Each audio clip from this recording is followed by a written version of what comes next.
समाज में इज्जत मिलेगी कैसे? बच्चों को भी इज्जत चाहिए, बूढ़ों को भी इज्जत चाहिए, मर्द को भी इज्जत चाहिए, औरत को भी इज्जत चाहिए, इज्जत सबको चाहिए। अरे कुरान तू बता इज्जत की राह क्या है?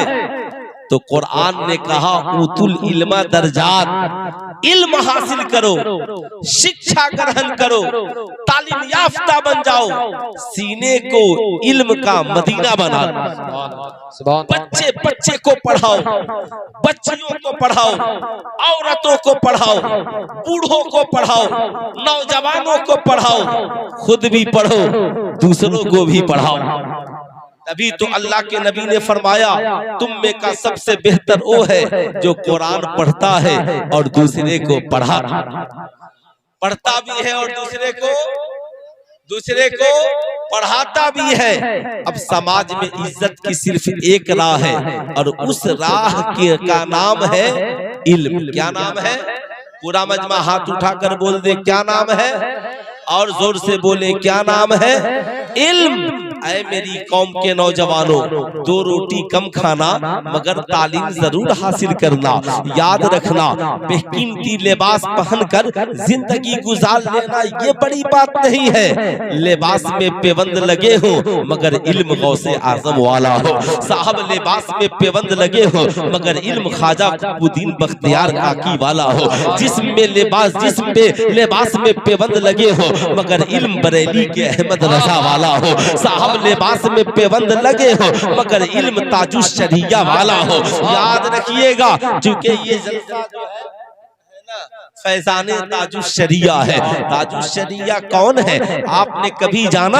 आपको नहीं पता तो मुझसे सुनिए। मुझे याद है ये मेरे शेख हैं, आप जिंदगी में इसे याद रखें। जब पूरे भारत में हवा चली और पूरे भारत में लोग जब ये जानने लगे कि साहब पूरे भारत में जब लोगों को इस बात से तकलीफ होने लगी कि ताजुश शरिया तन्हा पूरी दुनिया के मुसलमानों के महबूब बन रहे हैं। अब साहब एक शख्सियत को रोकने के लिए कभी मक्के से इमाम बुलाया जाता था, कभी काबे के इमाम को इंडिया में बुलाया जाता था।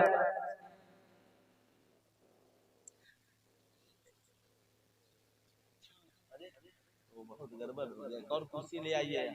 नहीं मुनासिब नहीं है, कुर्सी ले आइए।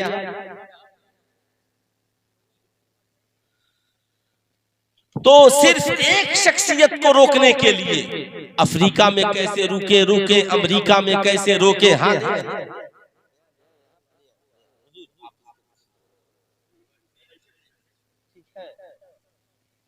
हमारी जमात के अजीम आलिम है ना।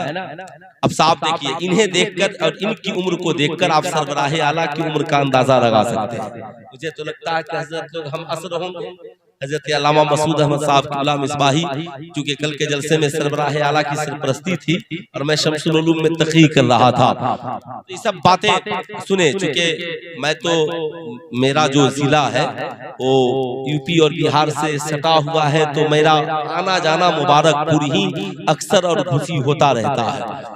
ये बातें ये बुजुर्ग शख्सियतें हैं, आप इनकी कदर करें और इनके चेहरे की नूरानियत को देखें। आज हमारी कौम का नौजवान तो 5-5 अंगूठी पहनने वाले जाहिल बाबा के पीछे पागल है ना।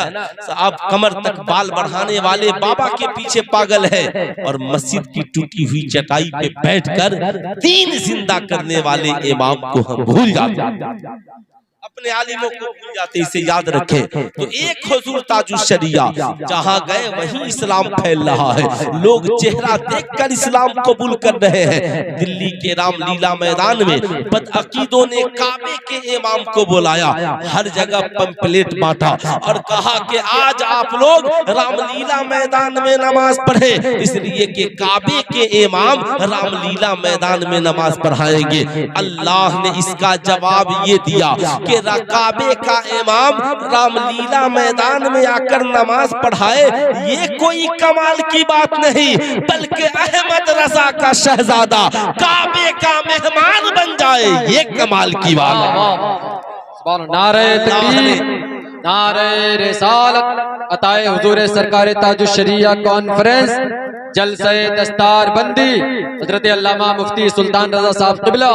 नारे तकबीर, नारे रिसालत। अल्लाह ने हुजूर ताजुश शरिया को रुतबा दिया, कहा अख्तर रजा ये काबे का इमाम रामलीला मैदान में जा रहा है, ये कौन सी बात हुई?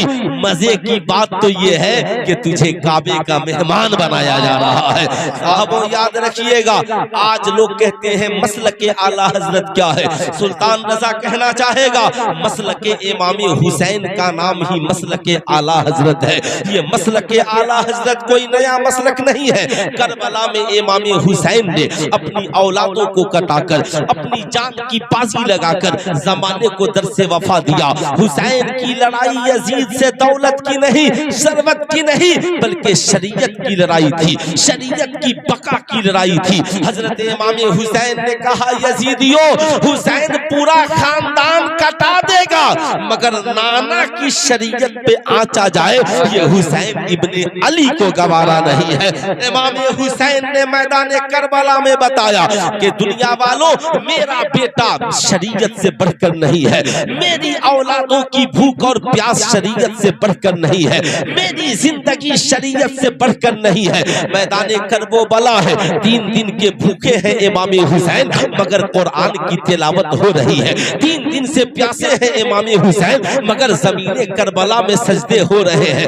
बता रहे हैं लोगों, यजीद शराबी है, यजीद शरीयत का बागी है, यजीद का साथ न देना। देख तेरा इमाम आज यजीद के मुकाबले में खड़ा है, 22,000 यजीद के पास लश्करे जर्रार है मगर मेरा इमाम तन्हा अपने मुख्तसर चाहने वालों के साथ खड़ा है। जमाने को दर्श दे रहा है मेरा इमाम। ये हुसैन है जो हजरत अमीर माविया से, हुसैन का ये हुसैन है जो हजरत अमीर माविया से जब बात हुकूमत की आई तो इनका भाई समझौता कर ले। हजरत इमाम हसन इमाम हुसैन को कोई गम नहीं है, हम हुकूमत दे सकते हैं, हम तख्त दे सकते हैं, हम ताज दे सकते हैं। जब तक शरीयत के मुताबिक मामला चलता रहा इमाम हुसैन खामोश रहे मगर जो ही जब बात शरीयत की आ गई और शरीयत पे हमले की आ गई, इमाम हुसैन ने कहा हुसैन सब करेगा मगर शराबी के हाथ में हाथ नहीं देगा, जुआरी के हाथ में हाथ नहीं देगा, जानी के हाथ में हाथ नहीं देगा, शरीयत के बाकी के हाथ में हाथ नहीं देगा। शरीयत की हिफाजत के लिए हुसैन ने मैदान करबला में अपने जवान बेटे को कुर्बान किया, नन्हे अली असगर को कुर्बान किया, अपने भांजों को कुर्बान किया, अपने भाई और भतीजों को कुर्बान किया, अपनी जिंदगी की कुर्बानी दी और देकर बताया हुसैन शहादत का जाम पी रहा है मगर नाना की शरीयत जैसे कल जिंदा है वैसे नाना की शरीयत आज भी जिंदा है, आज भी जिंदा है। जमाने को इमाम हुसैन ने कहा अब मैं आपसे पूछना चाहता हूँ सुन्नियों और हुसैनियों कि जब हुसैन का बेटा शरीयत से बढ़कर नहीं है, हुसैन की औलाद शरीयत से बढ़कर नहीं है, हुसैन की जिंदगी शरीयत से बढ़कर नहीं है, तो बताओ हमारी जिंदगी शरीयत से बढ़कर हो सकती है? हाथ उठाकर बोले हमारी जिंदगी शरीयत से बढ़कर हो सकती है। अब भी मैं इस मसले पे रोशनी डालूंगा मगर ठीक यही मामला जब इस मुल्क के हिंदुस्तान में पहुंचा, जमाना आया सैयदी सरकार आला हजरत का। वो जमाना था जब लोग तक़वियतुल ईमान लिखकर और न जाने कैसी कैसी किताबें लिखकर अंग्रेजों के बताए हुए रास्ते पे चलकर मुसलमानों के ईमान पे डाका डालने की कोशिश की गई तो तन्हा बरेली के रजा ने कलम उठाया और कहा अंग्रेजों तुम्हारी हुकूमत तो बदल सकती है मगर हुसैन के नाना की शरीयत नहीं बदल सकती है। ठीक यही मामला शहजादा आला हजरत हुजूर मुफ्ती आज़म हिंद के जमाने में आया। शुद्धिकरण की तहरीक चली, नसबंदी की तहरीक चली, सरकार मुफ्ती आज़म हिंद बनारस की सरजमी पे पूरे उलमाए अहले सुन्नत को लेकर एक मीटिंग करते हैं और कहते हैं हाँ याद रखना हुकूमत वालों तुम्हारी हुकूमत तो बदल सकती है मगर हुसैन के नाना की शरीयत नहीं बदल सकती है। फतवा दिया और फतवा लिखने वाले लिखवाने वाले मुफ्ती आज़म हिंद और लिखने वाले ताजुश शरिया। नारे तकबीर, नारे रिसालत। फैजान हुजूर सरकार मुफ्ती आज़म हिंद, फैजान हुजूर सरकार ताजुश शरिया, नारे तकबीर। कहा अख्तर रजा लिखो, नसबंदी इस्लाम में हराम है। जो मौलवी मुसालिहत वाले थे वो तो पूरे मुसलमानों को हिजरा बना देते, उनकी तहरीक यही थी। मगर सरकार मुफ्ती आजम हिंद ने कहा, फखरुद्दीन अली अहमद जैसा आदमी पहुंचा और कहा हुजूर हुकूमत की बात है, मुसालिहत कर ले। कहा मुस्तफा रजा के बाप ने भी कभी शरीयत के मामले में मुसालिहत नहीं की, तो मुस्तफा रजा शरीयत के मामले में कैसे मुसालिहत कर सकते। ठीक यही मामला हुजूर ताजुश शरिया के जमाने में आया। 3 तलाक का मसला और न जाने कितने मसाइल आए। श्री श्री रविशंकर ने बहुत कोशिश की, सब जगह घूमा, सारे जगह दरवाजे खुल गए, मुलाकात हो गई। लखनऊ गया मुलाकात हो गई, देवबंद गया मुलाकात हो गई। मगर जब बरेली शरीफ पहुंचा और हुजूर ताजे शरीयत को पता चला ये मिलने के लिए आया है, मिलना तो दूर की बात, दरवाजा खोलने की भी इजाजत नहीं मिली। कहा नहीं नहीं, हमारी मुसालिहत गैरों के साथ नहीं है, काफिरों के साथ नहीं है, हमारी मुसालिहत तो ईमान वालों के साथ है, इश्क वालों के साथ है। कहा था याद रखना हुकूमत बदल सकती है मगर हुसैन के नाना की शरीयत नहीं बदल सकती है। अब मुझे ठहर कर कहने दो, जो करबला में मसलक इमाम हुसैन का है वही बरेली में मसलक इमाम अहमद रजा का है। ना वहाँ शरीयत बदल सकती है ना यहाँ शरीयत बदल सकती है। लेकिन मैं आपसे कहना चाहूंगा, ऐ मेरी कौम के शहजादों, हम हुसैनी हैं, हम सरकार आला हजरत के मानने वाले हैं, हम सरकार मुफ्ती आज़म हिंद के मानने वाले हैं, हम हुजूर ताजुश शरिया के मानने वाले हैं। इमाम हुसैन ने तो शरीयत की बाकी की मुखालफत की, उसके हाथ में हाथ नहीं दिया। मगर आज हमारी हालत ये है, हम हुसैनी हैं मगर हमारा नौजवान हाथ में कड़ा पहन रहा है, कान में बाली पहन रहा है, चेहरे पे सरकार की सुन्नत को नहीं सजा रहा है। हम सुन्नत के खिलाफ काम कर रहे हैं, हम शरीयत के खिलाफ अपनी जिंदगी गुजार रहे हैं। बताओ हमारा मसलके आला हजरत से रिश्ता कैसे मजबूत होगा। आज हमारी कौम का नौजवान कहता है मौलाना हम किसी के कहने पे जिंदगी गुजारेंगे, हमारी मर्जी, हम चाहे हाथ में कड़ा पहने, हम चाहे कान में बाली पहने, हम चाहे गले में चैन पहने, हम चाहे कमर तक बाल बढ़ाए, किसी मौलाना का क्या जाता है। सुल्तान रजा कहना चाहेगा हमारा तो कुछ नहीं जाता मगर हम आलिम हैं, इसलिए कौम को दीन बताना हमारे लिए जरूरी है। हम आलिम हैं, बहैसियत रहनुमा कौम को बताना जरूरी है।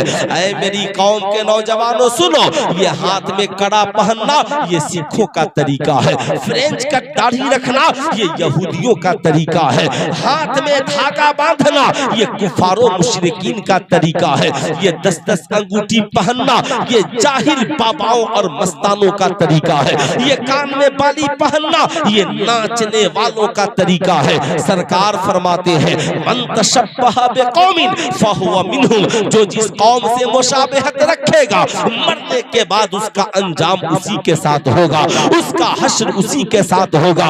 ओ ताजुश शरिया के दीवानों, क्या तुम चाहते हो मरने के बाद तेरा अंजाम सिखों के साथ हो, मरने के बाद तेरा अंजाम यहूदियों के साथ हो, मरने के बाद तेरा अंजाम नसरानियों के साथ हो, मरने के बाद तेरा अंजाम काफिरों के साथ हो? नहीं नहीं, अगर नहीं चाहते कि मरने के बाद तेरा अंजाम नाचने और गाने वालों के साथ हो तो आज के इस जलसे से तौबा करके जाओ। हाथ में कड़ा पहनते हो उतार दो, हाथ में धागा बांधते हो उतार दो, 10-10 अंगूठी पहने हो एक अंगूठी पहनने वाले बन जाओ, 4.5 माशा की चांदी की अंगूठी पहनने वाले बन जाओ। साहब गले से सोने का चैन उतार दो। मर्द हो तो याद रखना हाथ में 1 लाख की घड़ी पहनो, कोई प्रॉब्लम नहीं है। चेहरे पे सरकार की सुन्नत को सजाओ, पेशानी को सजदों से सजाओ, दिल को इश्क मुस्तफा के नूर से सजाओ, ताकि मरने के बाद जब कब्र में जाओ आओ फरिश्ते तुझे देखे तो कहे सवाल क्या पूछता है, चेहरा बता रहा है मदीने वाले का गुलाम आ गया है, मुस्तफा जाने रहमत का दीवाना आ गया है। इसलिए कि ये चेहरा किसी फासिक का चेहरा नहीं बल्कि एक आशिक का चेहरा। नारे तकबीर, हाथों को उठा करके जवाब देना। नारे तकबीर, नारे रिसालत, मसल के आला हजरत अताए हुजूर ताजुश शरिया कॉन्फ्रेंस जलसे दस्तार बंदी हजरत अल्लामा मुफ्ती सुल्तान रजा साहब क़िबला। नारे तकबीर, नारे रिसालत। इसलिए सबसे पहले आज के इस जलसे में जितने नौजवान हाथ में कड़ा पहने हैं, किसी किस्म का धागा बांधे हैं, आपसे गुजारिश है, रिक्वेस्ट है, चुपके से उसे तोड़ दीजिए। इंशाअल्लाह खुदा की रहमत का नुज़ूल आपके ऊपर होगा। चुपके से तोड़ दीजिए, उसे हटा दीजिए, जिंदगी में कभी मत पहनिएगा। आज हमारी कौम की बेटियां परेशान हैं, बुरा मत मानिएगा। अच्छा ये बताइए जानवर और इंसान में क्या फर्क है? तो हम लोग मंतिक में पढ़ते थे कि इंसान हैवाने नातिक है और जानवर हैवान है, यानी बोलने के फर्क। मगर ये बोलने के एतबार से फर्क है, मगर समझने के एतबार से, किरदार के एतबार से भी फर्क है। जानवर के सोने का तरीका अलग, खाने का तरीका अलग, पीने का तरीका अलग, और इंसान के खाने पीने सोने का तरीका, बोलिए ना, अलग है ना, दोनों का तरीका अलग। बैल खड़े खड़े खाता है, घोड़ा खड़े खड़े पीता है, गाय खड़े खड़े खाती और पीती है। अब कोई समाज का पढ़ा लिखा नौजवान भी खड़े खड़े खाने लगे और खड़े खड़े पीने लगे, तो ईमानदारी से बताइए जानवर में और उसमें क्या फर्क है? खड़े होकर खाना और पीना सरकार ने इससे मना फरमाया। सरकार फरमाते हैं कोई खड़े होकर पानी पी ले तो मुंह में उंगली डालकर कै कर दे। समझ रहे बात? कै कर दे, मना। सरकार ने मना फरमाया। कहा सुन्नत क्या है? कहा बैठकर पहले बिस्मिल्लाह पढ़े, फिर बैठकर पानी 3 सांसों में पिए, 2 हल्के सांस और एक उसके बाद बड़े सांस में पिए। सांस पानी से बाहर हट करके ले, फिर अल्हम्दुलिल्लाह पढ़े। लेकिन आज अफसोस होता है हमारी कौम का नौजवान मैट्रिक में पढ़ रहा है, इंटर में पढ़ रहा है, ग्रेजुएशन में पढ़ रहा है, हमारी कौम की बेटियां भी पढ़ रही है, मगर जब कॉलेज से निकलती है, स्कूल से निकलती है, तो दरवाजे पे देख लीजिए, आज तो मुसलमानों की बारात में जाकर देख लीजिए, आज मुसलमानों के किसी फंक्शन पार्टी में जाकर देख लीजिए, क्या डॉक्टर, क्या इंजीनियर, क्या प्रोफेसर, सारे लोग, कोई खड़े होकर पेप्सी पी रहा है, कोई खड़े होकर चाय पी रहा है, कोई खड़े होकर खाना खा रहा है। हजरत सलमान फारसी रजी अल्लाह ताला अन्हु है, एक दावत में पहुंचते हैं, खाना तनावल फरमा रहे हैं, दस्तरखान पे रोटी के कुछ टुकड़े गिर गए, हजरत सलमान फारसी ने उठाकर अपने प्लेट में डाल दिया।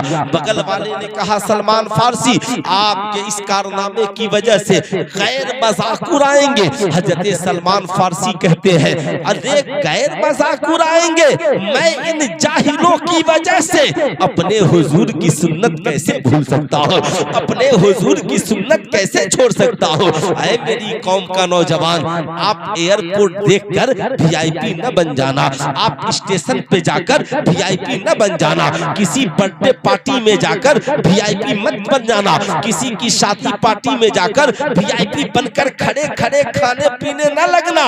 दावत है तो जाना, जहां सारे लोग खड़े होकर खा रहे हैं तुम प्लेट लेकर वहीं पे बैठ जाना, और जमाना तुझसे पूछे क्यों बैठकर खा रहे हो। कहा सुनो, हम जानवर बनने के लिए दुनिया में नहीं आए, सरकार ने हमें तरीका सिखाकर इंसान बना दिया है।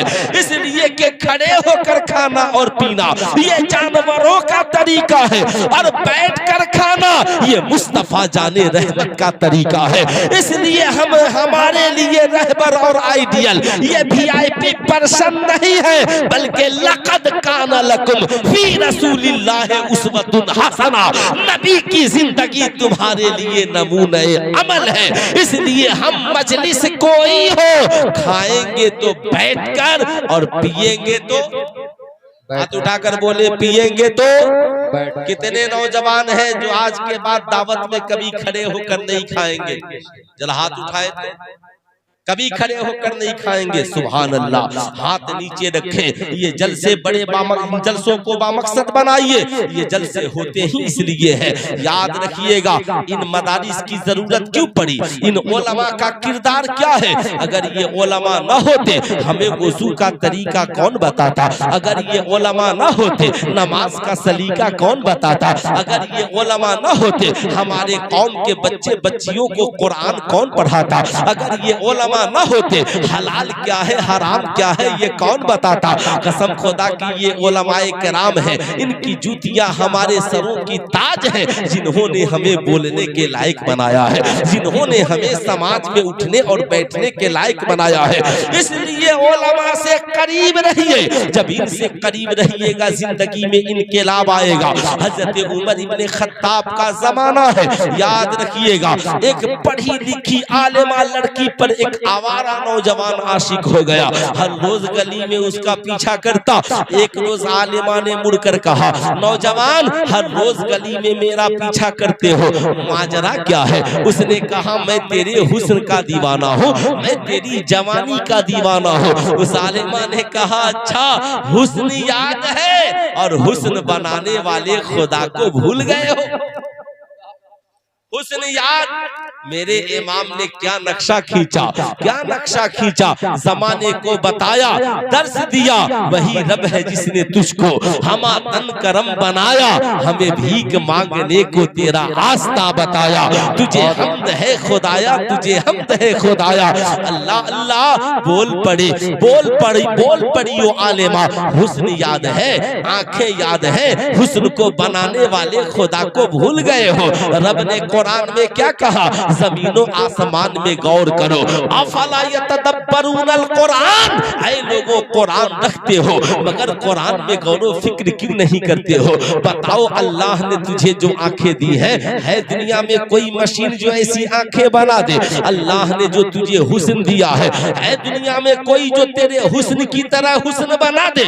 ईमानदारी की बात बताओ, आज पूरे भारत में आधार कार्ड है मगर है कोई, ये अंगूठा सबका देखने में एक तरह है मगर किसी की घाई किसी का रेखा पूरी दुनिया में दूसरे से नहीं मिलता। अंगूठे से पता चल जाता है ये अंगूठा किसका है। बताओ, ये शाहकार बनाने वाला कौन है। उसने कहा, ठीक है मैं तो तुझे हुस्न का दीवाना हूँ। उसने कहा, ठीक है मुझसे मोहब्बत करते हो। कहा हाँ। कहा, तो मैंने सुना है जो जिससे प्यार करता है वो उसकी हर बात मान लेता है, लेकिन तुम मेरी हर बात ना मान, मेरी एक बात मान ले।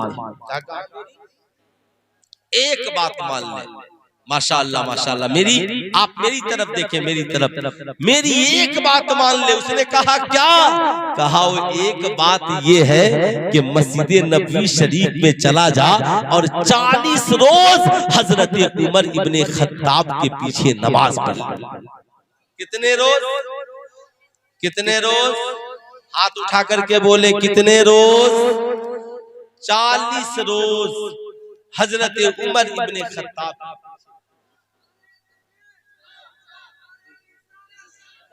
ठीक ठीक ठीक। नारे तकबीर, नारे रिसालत, नारे रिसालत, आमदे औलादे गौसे आज़म हजरत अल्लामा सैयद अंसारी मियां साहब क़िबला, हजरत अल्लामा सैयद अंसारी मियां साहब क़िबला, मसल के आला हजरत फैज़ान हुजूर ताजुश शरिया, अताए हुजूर ताजुश शरिया कॉन्फ्रेंस, मसल के आला हजरत, नारे तकबीर, नारे रिसालत। हज़रात, आप अपने माथे की निगाहों से देख रहे हैं औलादे गौसे आज़म हुजूर सैयदी सरकार अंसारी मियां साहब क़िबला लखनवी की आमद हो गई है। उनके नूरानी चेहरे की ज़ियारत फरमाएं और अपनी आखिरत की जुल्फों को संवारने की कोशिश करें।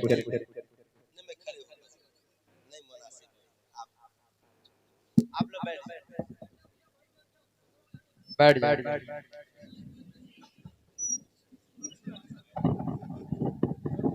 आप पहले से कुर्सियों का इंतजाम ही नहीं रखे हो।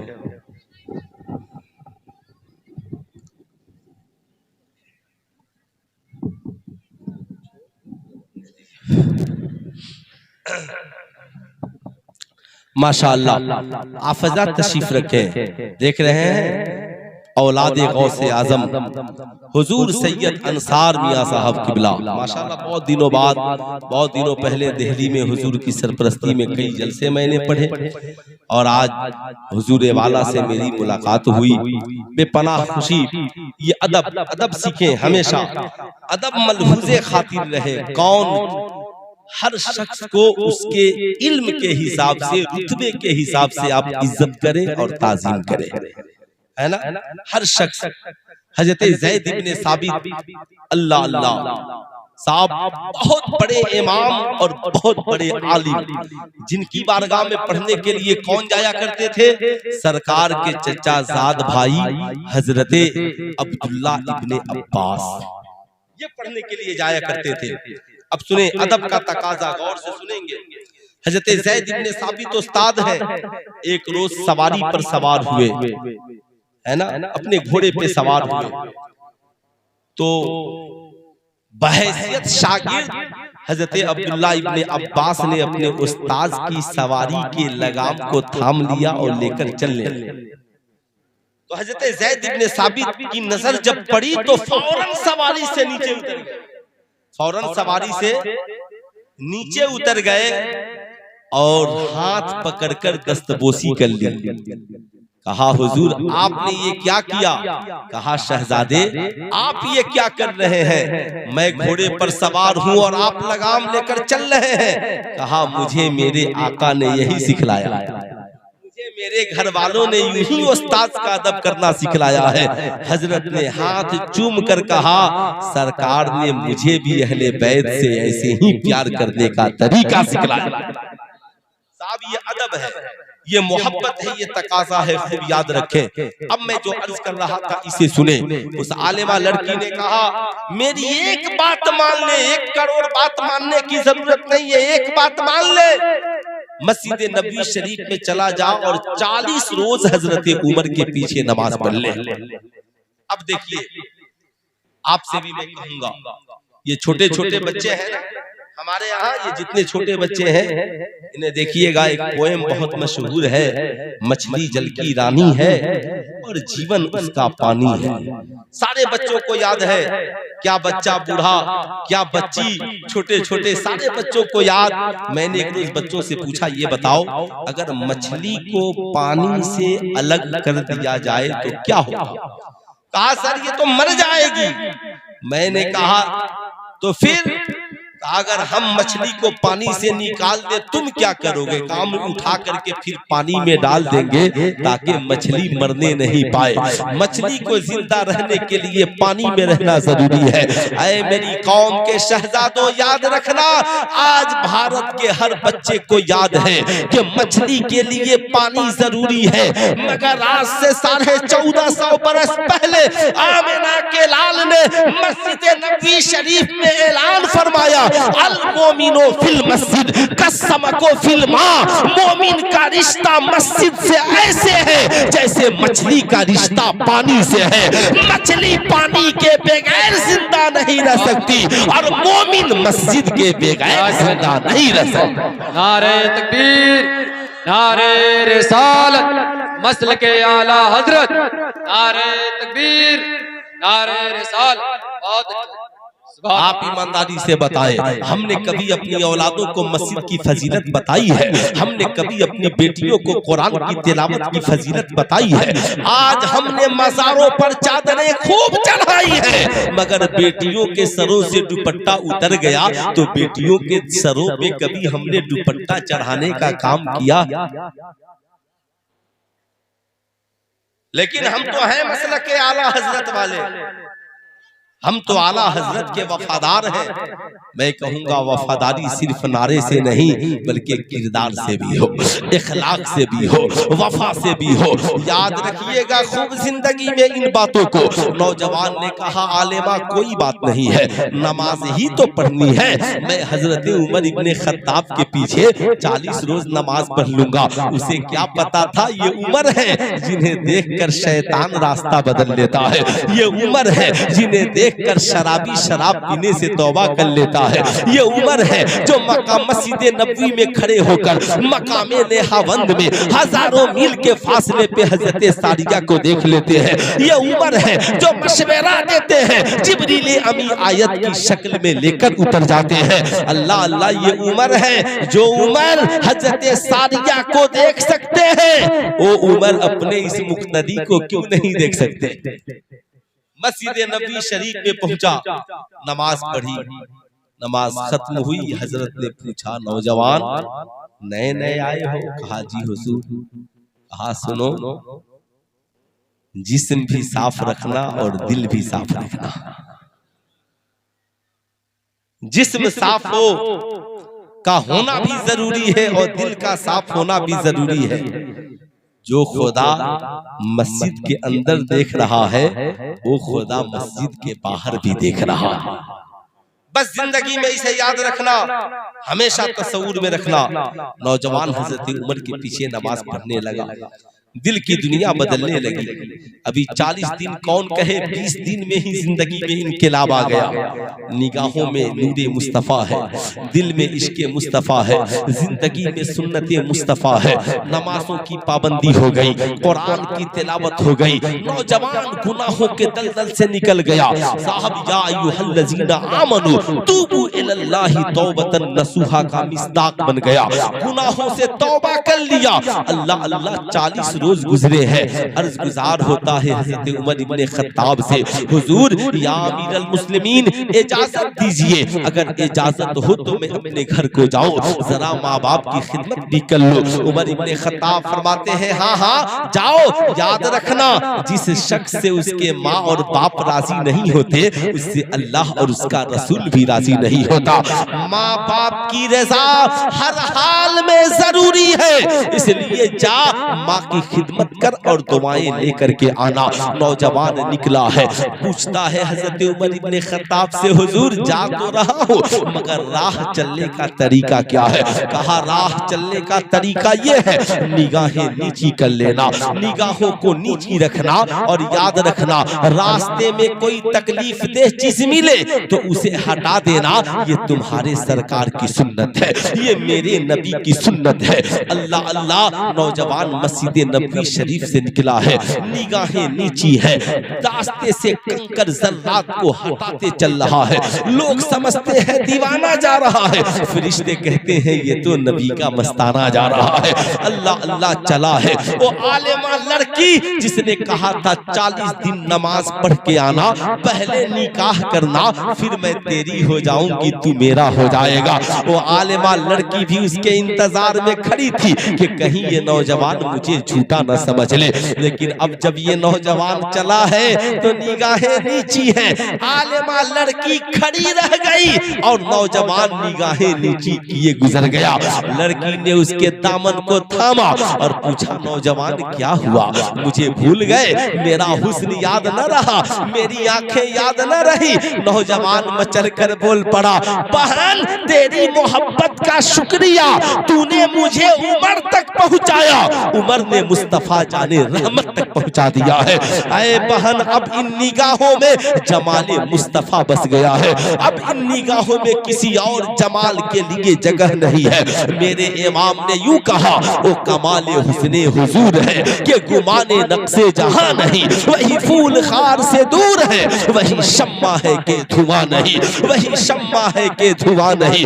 निगाहों में जमाले मुस्तफा है, निगाहों में जमाले मुस्तफा है। नौजवान कहता है बहन मगर मैं एक बात पूछना चाहता हूँ। उसने कहा पूछो, क्या पूछना चाहते हो? कहा मैं पूछना ये चाहता हूँ कि बता, मैंने तुझे बहुत परेशान किया, मैंने तुझे बहुत तकलीफें दी, मगर इतना तो बता दे कि तूने मुझे उमर के पास भेज दिया। तू चाहती तो मुझे सजा दिलवा सकती थी, चाहती तो मेरी शिकायत उनकी बारगाह में कर सकती थी, मगर तूने मुझे मस्जिद क्यों भेज दिया? उसने कहा है नौजवान सुन, मैं एक आलिमा हूं। मैंने सोचा कि अगर तूने जो किया, अगर तुझे मार पीट कर छोड़ दिया जाए और तेरी जिंदगी न बदले तो तू न जाने कितनों की जिंदगी खराब कर दे। मैंने सोचा इसका इलाज क्या है? तो अल्लाह कुरान में फरमाता है इन्ना सलात तन्हा अनिल फहशाए वल मुनकर, बेशक नमाज बेहयाई और बुरी बातों से रोक देती है। मैंने सोचा कि अब सबसे बेहतर ये है कि तुझे मारा न जाए, तुझे डांटा न जाए, तुझे भगाया न जाए, बल्कि तुझे नमाजी बना दिया जाए। जब तू नमाजी बन जाएगा, वो भी हजरत उमर इब्ने खत्ताब का मुक्तदी बन जाएगा, तो तेरे दिल की दुनिया बदल जाएगी, तू गुनाहों के दलदल से निकल जाएगा, तेरी जिंदगी में इनकलाब आ जाएगा। उसने कहा बहन तेरा शुक्रिया, तूने हमें बता दिया कि हर गुनाह का एक इलाज है और उस इलाज का नाम है नमाज। ऐ मेरी कौम के शहजादों, आप चाहते हैं आपकी औलादें जवान होकर शराबी न बने, आपकी औलादें जवान होकर जुआरी न बने, आपकी औलादें जवान होकर के फरेबी न बने, आपकी औलादें जवान होकर माँ बाप की कदर करने वाली बने, तो अपने बच्चों को मैट्रिक बाद में कराना, इंटर बाद में कराना, बीए बाद में कराना, बल्कि जवानी की दहलीज पे कदम रखने से पहले अपने बेटों को भी नमाजी बना देना और बेटियों को भी नमाजी बना देना। माशाअल्लाह माशाअल्लाह। पूरा मजमा खड़े हो जाइए और खड़े होकर शायरे हिंदुस्तान हजरत असद इकबाल साहब किबला कलकत्ता नारे तकबीर, बुलंद आवाज से नारे का जवाब दे। नारे तकबीर, नारे रिसालत, अताए हुजूर सरकारे ताजुश शरिया, अताए हुजूर सरकारे ताजुश शरिया, मसल के आला हजरत शहंशाह तरन्नुम हजरत असद इकबाल कलकत्तवी, शहंशाह तरन्नुम हजरत असद इकबाल कलकत्तवी। नारे तकबीर, नारे रिसालत। माशाअल्लाह। आप हजरात अब बैठ जाए, बैठ जाए इत्मीनान सुकून के साथ, बैठ जाए।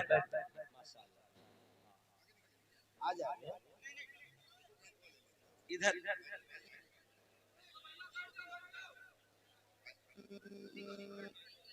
माशाअल्लाह बैठ जाए। देख ले यही असद इकबाल साहब है ना। आप यकीन रखें कि यही असद इकबाल साहब है। आप तस्वीर नहीं भी खींचेंगे तो भी कोई बात नहीं है, आप पहचान लीजिए, है ना, गौर से पहचान लीजिए। अब यकीन हो गया ना सबको कि यही असद इकबाल साहब है। इजाजत है 5-10 मिनट और मैं तकरीर करूं? अरे बोलिए इजाजत है, इजाजत है। ऐसे भी अब मेरी जरूरत रह नहीं गई, मेरी जरूरत खत्म हो चुकी है, लेकिन 10-15 मिनट है ना, 10-15 मिनट सिर्फ आप मुझे बर्दाश्त ही कर लीजिए तो भी चलेगा। जरा एक बार दोनों हाथों को उठाकर बोल दे या रसूल अल्लाह। मैं आपसे कहना चाहूंगा, आप तावीजों के पीछे क्यों भाग रहे हो? बेटा बिगड़ेगा तो तावीज लिखवाएंगे, बेटी आवारा हो जाएगी तो तावीज लिखवाएंगे, बेटी जब गैरों के साथ भाग जाएगी तो तावीज लिखवा कर क्या करोगे? बेटा जब शराबी बन जाएगा तो रो गा करके क्या करोगे? औलादें जब जुआरी बन जाएंगी तो तुम तावीज ही लिखवा कर क्या करोगे? उससे पहले कि तेरा बेटा जवान हो, तेरी बेटी जवान हो, मैट्रिक कराने वालों, इंटर कराने वालों, बीए पढ़ाने वालों, सारी तालीम बाद में देना। हर बेटा और बेटी को नमाजी और आशिके मुस्तफा पहले बना देना। बोलिए होना चाहिए? अरे हाथ उठाकर बोलिए ऐसा होना चाहिए, होना चाहिए ना। जाहिर सी बात है, लेकिन ये करेगा कौन? सुनिएगा गौर से, ये करेगा कौन? ये सिर्फ मदरसे से फारिग होने वाले बच्चे, मदरसे बेफारिग होने वाले बच्चे तो अपना काम कर ही रहे हैं। एक पीर के 1 लाख मुरीद एक तरफ और तन्हा किसी मजहबी इदारे से फारिग होने वाला एक हाफिज कुरान एक तरफ, वो 1 लाख मुरीद अपनी जिंदगी बदल पाएगा कि नहीं इसकी कोई गारंटी नहीं, मगर एक हाफिज कुरान, एक आलिम दीन, एक बस्ती वालों की जिंदगी बदल देता है, एक इलाके की जिंदगी बदल देता है। इसलिए साहब इनकी कद्र कीजिए। आज मैं आपसे पूछना चाहता हूँ, मदारिस से बच्चे जब फारिग होते हैं ना तो नमाज की तबलीग करते हैं, कुरान की तबलीग करते हैं, जहेज की मुखालफत करते हैं, शराब, सूद और जना हराम है साहब इसका ऐलान करते हैं। मगर मैं आपसे पूछना चाहता हूँ, जो ही मदरसे की बात आती है 3 बच्चे आपके इदारे से हाफिज कुरान बने, मगर जो भी मदरसे में आएगा तो सबका सवाल एक ही होता है, मदरसे में इंग्लिश पढ़ाते हैं, मदरसे में आप लोग साइंस पढ़ाते हैं, मदरसे में आपने कंप्यूटर सेंटर खोला है।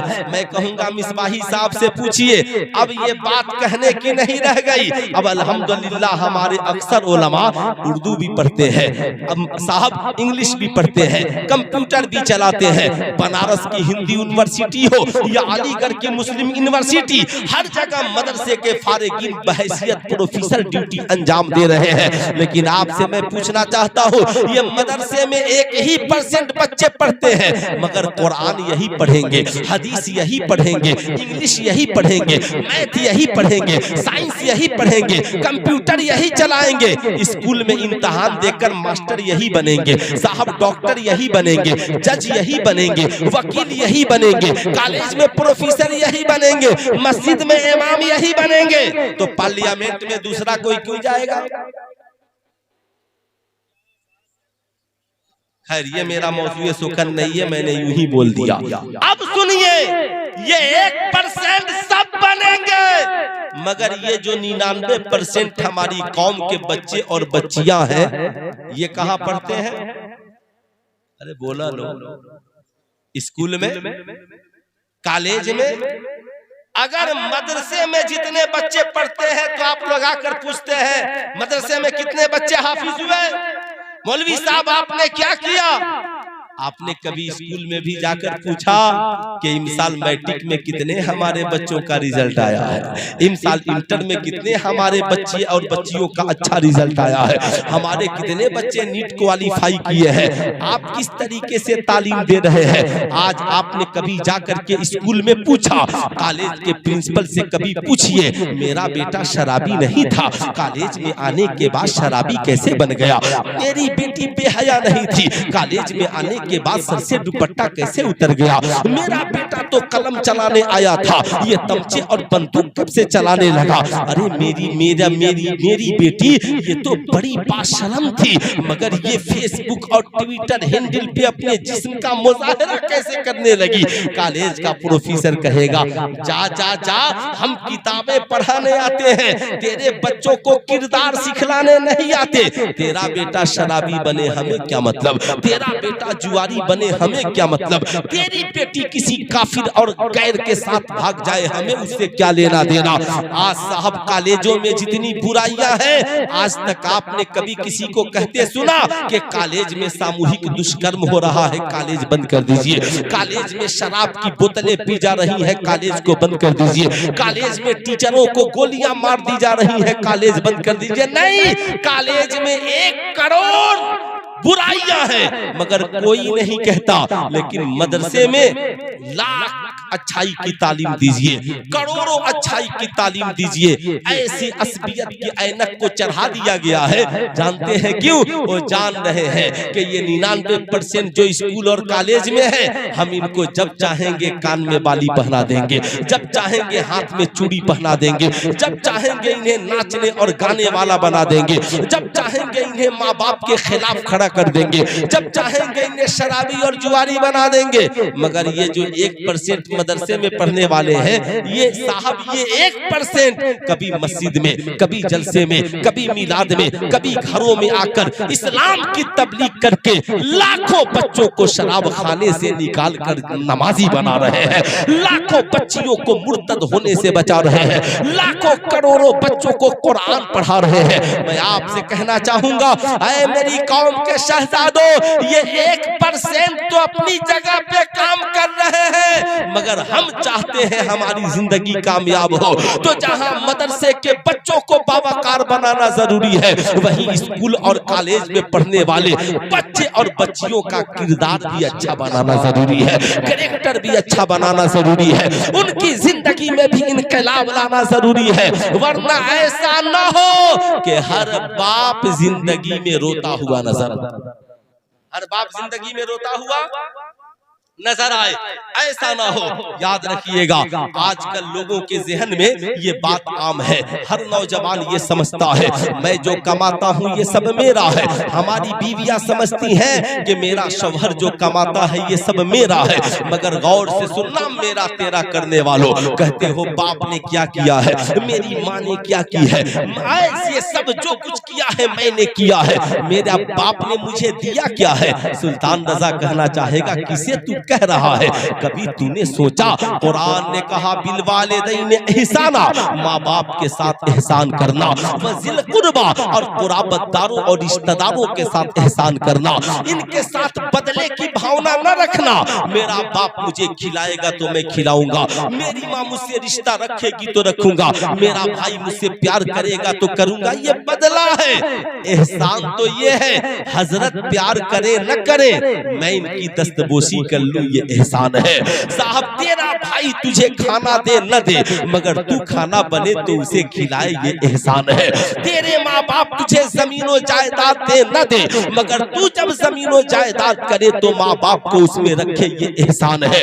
इस्लाम बदले की भावना पैदा नहीं करता, इस्लाम मोहब्बत की बात करता है, प्यार की बात करता है, संस्कार की बात करता है, मानवता की बात करता है। यही वजह है 23 साल की थोड़ी सी मुद्दत में बानी इस्लाम मुहम्मदुर रसूलुल्लाह सल्लल्लाहु अलैहि वसल्लम ने अपने किरदार और इखलाक हसना से पूरी दुनिया में इस्लाम को फैला दिया।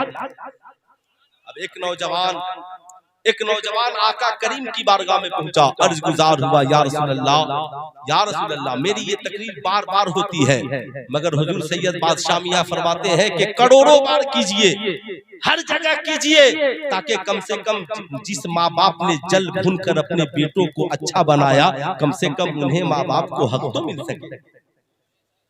सके, समाज में रोने का मकाम। आज हम डॉक्टर, इंजीनियर, प्रोफेसर हैं मगर हमारी कमाई में माँ का कोई हिस्सा नहीं है, हमारी कमाई में बाप का कोई हिस्सा नहीं है। हमने माँ बाप को ऐसे छाट दिया जैसे दाल से लोग मक्खी को निकाल करके फेंक देते हैं। लेकिन आओ मुस्तफा करीम की बारगाह में एक नौजवान अर्ज गुजार होता है, फिदा का अबी उम्मी या रसूल अल्लाह, मेरे माँ बाप आप पे कुर्बान। आका जी मेरा एक सवाल है। आका करीम फरमाते हैं बताओ कैसा सवाल है? अर्ज गुजार होता है या रसूल अल्लाह, ए मेरे आका ये बताया जाए मर्द के ऊपर पहला हक किसका है? आका मुस्कुराते हैं और फरमाते हैं जानना चाहते हो?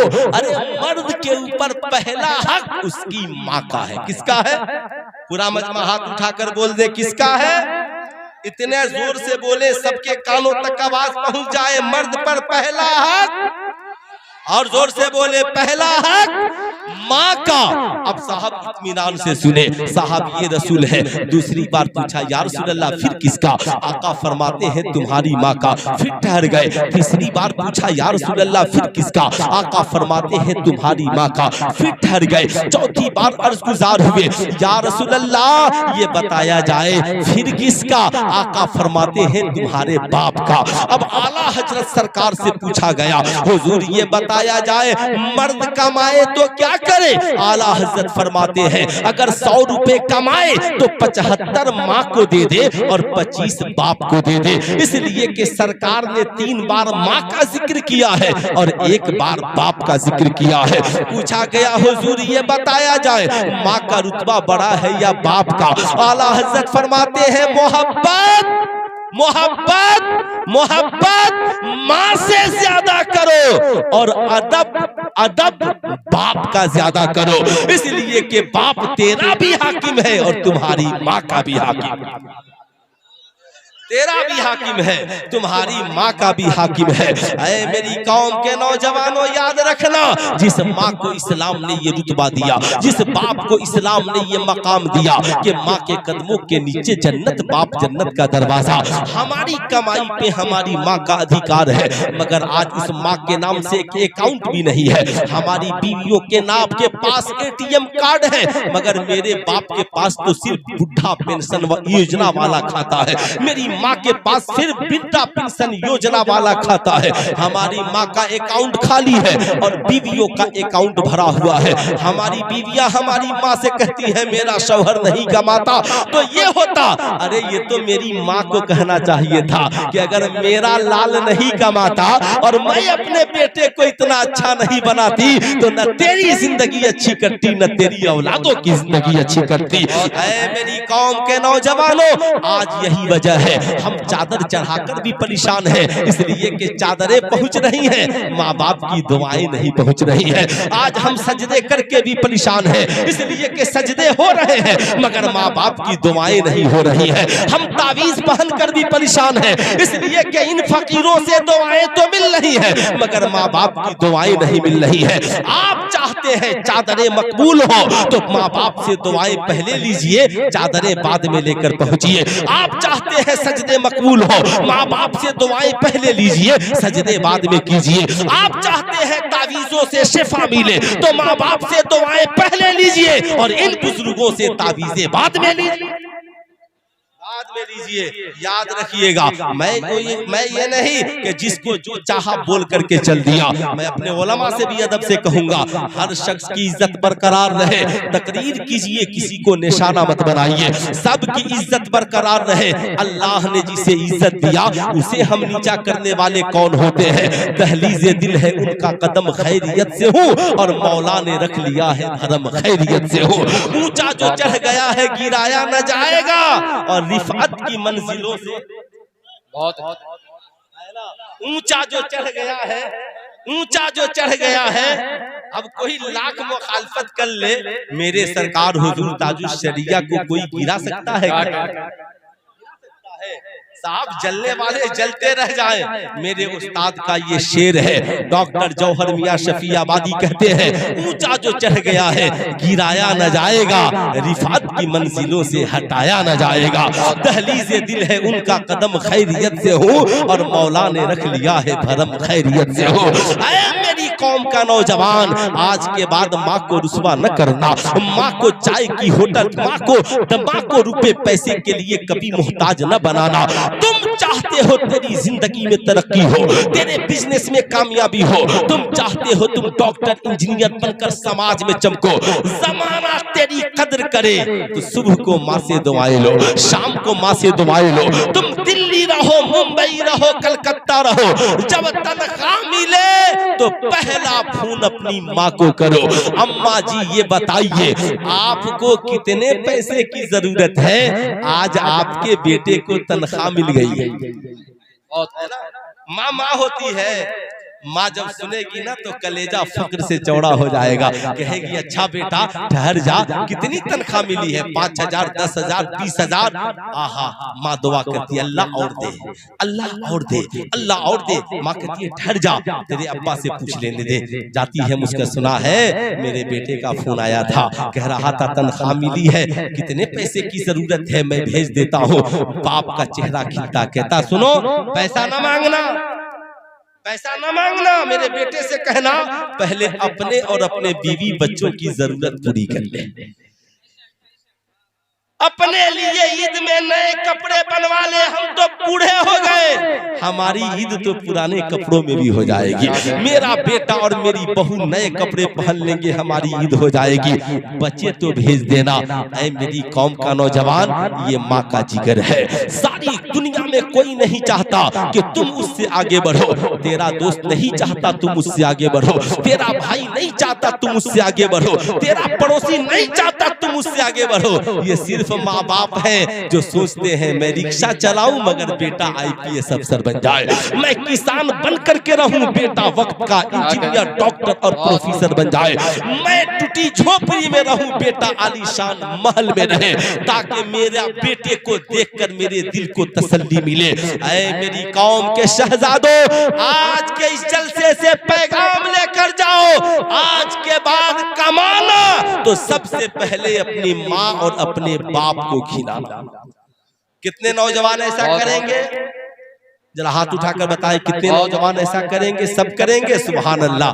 भाईजान ने खड़े होकर बताया कि इंशाअल्लाह मैं ऐसा करूंगा। सुभान अल्लाह, सुभान अल्लाह। ऐ मेरी कौम के नौजवानों, याद रखना, सारी दुनिया तेरी कमाई खाकर सो जाती है, रात की तन्हाई में तेरे लिए कोई आंचल फैलाता है, तुम्हारी माँ फैलाती है, तेरे लिए कोई दुआ के लिए हाथ उठाता है, तुम्हारा बाप उठाता है। बाप हुजूर सैयद बादशाह मियां कहते हैं कि सबको देना ना तो जैसे देते हो यूं यूं यूं यूं दे देना, मगर जब माँ की बारी आए, जब बाप की बारी आए तो पैसा को यूं रखना और ऐसे लेकर वालिद की बारगाह में।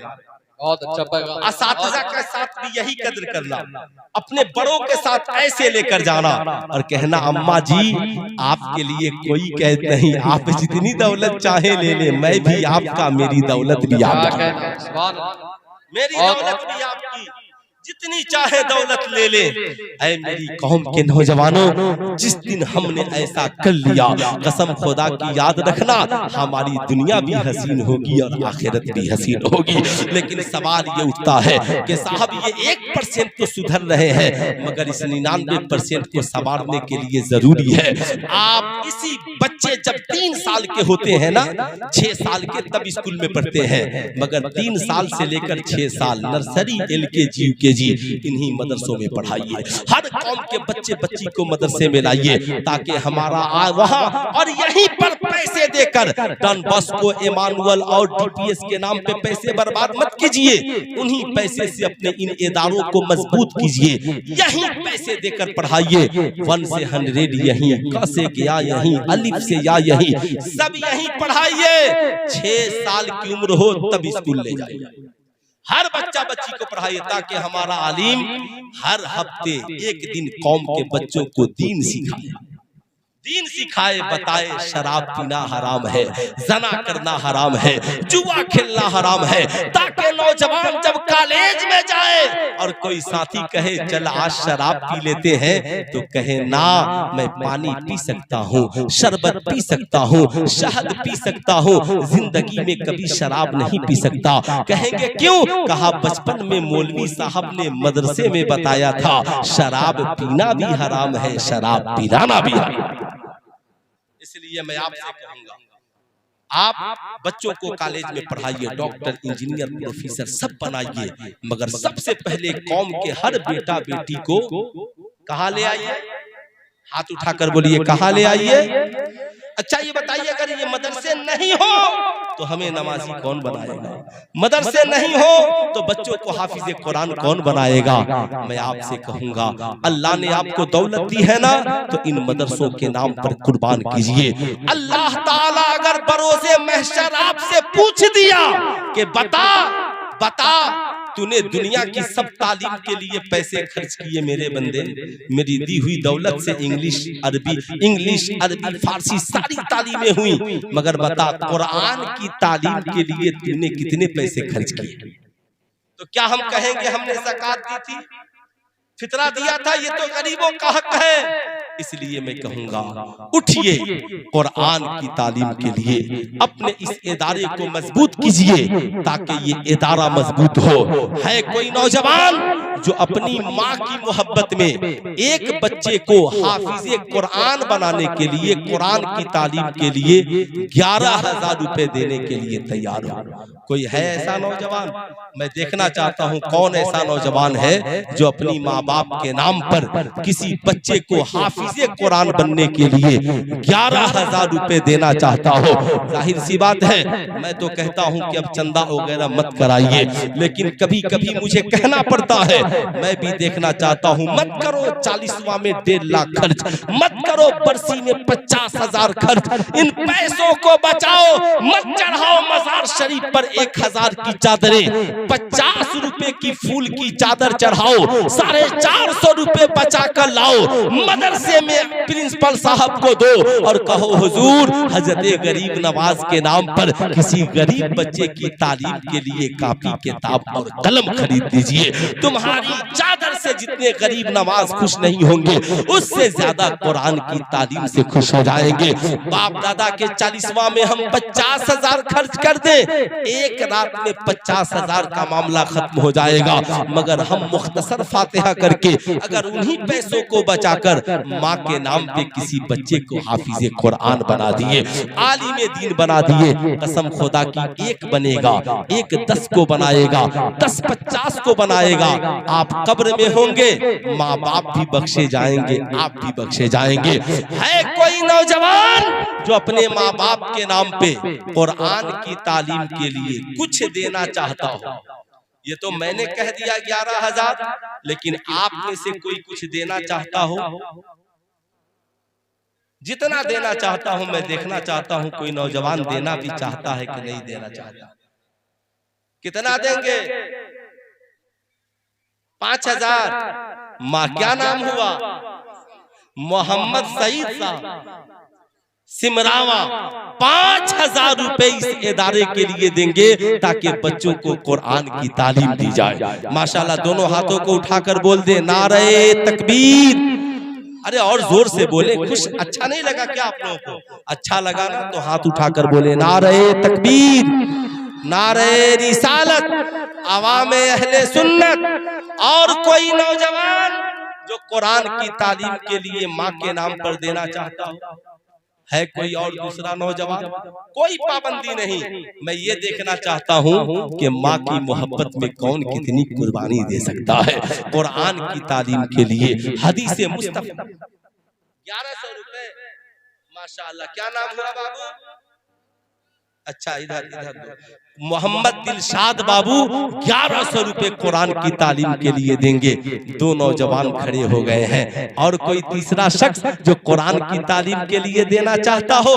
मैं देखना चाहता हूँ। माशाल्लाह, ये देखिए भाईजान 100 रुपए दिए, वो बच्चा 100 रुपए देकर गया।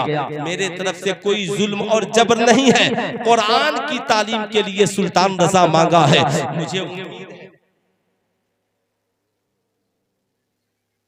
अच्छा, माशाअल्लाह, हाफिज निजामुद्दीन साहब अपने वालिद साहब के नाम पर इस इदारे के लिए खुद 5,000 रुपए देंगे। अरे बोल दे सुभान अल्लाह। इंशाअल्लाह जब इमाम नेक हो तो मुक्तदी भी नेक होंगे। जाहिर सी बात है कोई और नौजवान? माशाअल्लाह माशाअल्लाह, आ जाओ बाबू, लेकर के आ जाओ। है कोई और नौजवान? 1100, 500, 1000, 2000, 5000। साहब, सारी दुनिया हमारे पास अगर है, इस दुनिया की क्या हकीकत है मेरी? माशाल्लाह, बाबू ने 500 दिए, इस बाबू ने 100 रुपए दिए। ऐ मेरी कौम के लोगों, अगर हमारी कमाई कुरान की तालीम के काम ना आ सके, हमारी दौलत मजहब की तालीम के काम ना आ सके, हमारी दौलत सुन्नत मुस्तफा की तालीम के काम ना आ सके, तो ये दौलत किस काम के लिए है? ये सरबत किस काम के लिए है? मैं ये तो नहीं कह सकता कि लानत हो उस दौलत पे, नहीं, लेकिन मैं तो ये जरूर कहूंगा वो दौलत बेकार है। वो दौलत बेकार है जिस दौलत में साहब इस्तेकामत ना हो, नेकी की राह नहीं हो, है ना? माशाअल्लाह माशाअल्लाह। आप हजरत 2 बच्चों को, है ना, रुमाल लेकर, आप लोग बैठे रहे, अपनी जगह बैठे, रुमाल लेकर भेज दें ताकि जिन्हें जो देना हो वहीं पे इत्मीनानो सुकून से दे ले। माशाअल्लाह, बड़े नेक लोग हैं, बड़े अच्छे लोग हैं। मुझे उम्मीद है हर इंसान इसमें मुआविनत करेगा, इसमें मदद करेगा। कुरान ने कहा तावनु अलल बिर्रि वत्तक़वा ला तावनु अलल इस्मि वल उद्वान। भलाई और नेकी के कामों में लोगों की मदद करो, गुनाह और मासियत में किसी की मदद न करो। मुसलमानों की अमीरी देखनी हो तो उनकी शादी के पार्टियों में चले जाइए, और इनकी गरीबी देखनी हो तो किसी मस्जिद मदरसे और नेक काम के चंदा के लिए चले जाइए। मैं कहूंगा नहीं साहब, अमीरी वहां भी सलामत रहे, अमीरी यहाँ भी सलामत। अच्छा माशाअल्लाह, सईद भाई ने अभी नगद 5000 रुपए कुरान की तालीम के लिए दिया है। माशाअल्लाह, मुझे उम्मीद हजरत 2 बच्चों को तैयार कराइए, है ना, ताकि जलसे के ऊपर, माहौल के ऊपर कोई असर न पड़े। ये जलसा भी अपनी जगह चलता रहे। अब तो कैसे असर पड़ेगा जब आपने हिंदुस्तान के उस शायर को बुलाया है जिसे सुनने के लिए पूरा भारत वर्ष बेचैन रहता है, जिसे लोग अफ्रीका में सुनते हैं, दुबई में सुनते हैं, है ना, कतर में सुनते हैं, पूरी दुनिया जिसे सुनती है। वो शायर आज आपके शहर मोहब्बत ही में नहीं बल्कि रौनक स्टेज है। आले रसूल मौजूद है, इन बुजुर्गों की दुआएं आपके साथ हैं, इसलिए 2 मिनट में जिसे जो देना हो मोहब्बतों के साथ, और आपको भी जो वसूलना हो वसूल लीजिए। यही ख्वाहिश है कि तालीम कुरान आम हो जाए, हर एक परचम से ऊंचा परचम इस्लाम हो जाए। ये कुरान ही की तिलावत तो है जिसकी बरकत आज जमाने के सामने मौजूद है। साहब याद रखिएगा, कुरान न होता तो हमारा क्या होता, कुरान न होता तो हमारा हश्र और अंजाम क्या होता। आपने कभी अच्छा मुल्ला अहमद जीवन शाह रहमतुल्लाह अलैह के नाम पर माशाअल्लाह 1100 रुपए, माशाअल्लाह माशाअल्लाह। आप चाहें तो जितने बुजुर्गाने दीन है सबके नाम पे कुरान की तालीम कर सकते हैं, कुरान की तालीम दे सकते हैं, दिलवा सकते हैं इंशाअल्लाह। मुझे उम्मीद है जो लोग अब तक नहीं जुड़े हैं अब जुड़ जाएंगे। हजरत इमाम हुसैन ने अपनी माँ से पूछा था, अम्मी जान बचपन से लेकर आज तक जब भी मैंने आपको देखा कभी कुरान की तिलावत नहीं छूटी है, कुरान की तिलावत नागा नहीं है। माँ मुस्कुराती है और कहती है, बेटा हुसैन कुरान अहले बैत का साथी है और नमाज दुखों का इलाज है। ए बेटा याद रखना, जिंदगी में न कभी कुरान छोड़ना न कभी नमाज। माशाअल्लाह ये जो बच्चे घूम रहे हैं जिनसे जो हो सके 50, 100, 1000, 2000 आप कुरान की तालीम के लिए जरूर दीजिए। जिनसे जितना हो सके माशाअल्लाह जरूर ताउन कीजिए, मदद कीजिए। मैं ये अर्ज कर रहा था साहब, हजरत इमाम हुसैन अर्ज गुजार हुए, अम्मी जान हुसैन के लिए क्या हुक्म है। माँ ने कहा, बेटा हुसैन जिंदगी में कभी न नमाज छोड़ना न कुरान की तिलावत छोड़ना। ऐसा कार्य कुरान के सर तन से जुदा हो जाए मगर नेज़े पे कुरान की तिलावत कर रहा हो। साहब जब 72 जख्म जिस्म में लगे हो मगर पेशानी जमीन पे सजदे की हालत में गिरे। इमाम हुसैन ने मैदाने करबला से आवाज लगाई, माँ मैंने जो वादा किया था वो पूरा किया। जब तक सरतन से लगा रहा तो भी हुसैन कुरान के साथ था, सरतन से जुदा हो गया तो भी हुसैन कुरान के साथ है। मैं जख्म नहीं खाया था तो भी नमाज़ें पढ़ रहा था, 72 जख्म लग गए तो भी घोड़े से गिरा है तो पेशानी जमीन पर है, पेशानी सजदे के आलम में है। ये एक सजदा जिसे तू गिरा समझता है 1000 मस्जिदों से देता है आदमी को निजात। इसलिए मैं कहूंगा मस्जिद मर्सिया खा है कि नमाजी न रहे, यानी वो साहबे औसाफे हिजाजी न रहे। ऐ लोगों उठो, वक्त की आवाज बनकर कुव्वते इश्क से हर पस्त को बाला कर दे, दहर में इसमें मोहम्मद से उजाला कर दे कि मोहम्मद से वफा सल्लल्लाहु अलैहि वसल्लम तूने तो हम तेरे हैं, ये जहां चीज है क्या लौहो कलम तेरे हैं। मेरे इमाम फरमाते हैं बखुदा खुदा का यही है दर, नहीं और कोई मफर मकर, जो वहां से हो यहीं आके हो, जो यहाँ नहीं तो वहां नहीं, जिंदगी बाकी मुलाकात बाकी। कुरान ने कहा हल यस्तविल्लज़ीना यालमून वल्लज़ीना ला यालमून, तुम क्या समझते हो पढ़े लिखे और जाहिल दोनों बराबर है? ऐसा नहीं हो सकता, अल्लाह ने इल्म वालों के रुतबे को बढ़ा दिया। इसलिए कुरान की तालीम में खूब मदद कीजिए, इस इदारे को खूब उरूज बख्शिए, जमाना इसके करीब हो और ये इल्मी फैजान नहीं बढ़ता रहे, चलता रहे। पूरा मजमा मिलकर पढ़ लीजिए, अस्तगफिरुल्लाह रब्बी मिन कुल्ली ज़ंबी व अतूबु इलैहि, पढ़ लीजिए ला इलाहा इल्लल्लाह मुहम्मदुर रसूलुल्लाह। अस्सलामु अलैकुम।